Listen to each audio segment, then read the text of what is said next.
The Samoa Observer senior reporter, Marietta Heidi Ilalio, was arrested on 24th of March 2026 and charged with 2 counts of defamation.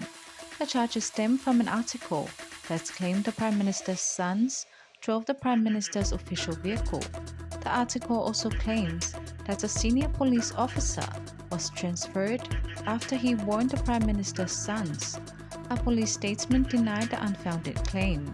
Ilalio is scheduled to appear in district court at the next hearing. For more details on this and other of our stories, visit our news website on talamore.com. This is Ginny Binahuro of Talamore Media.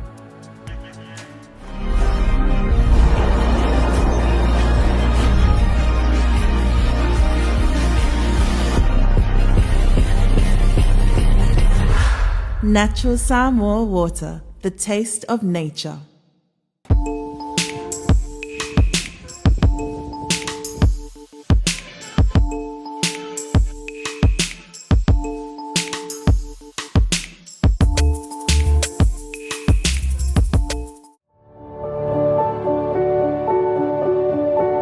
Unwind your busy day with a cup of royalty. Royalty, complete satisfaction with every sip.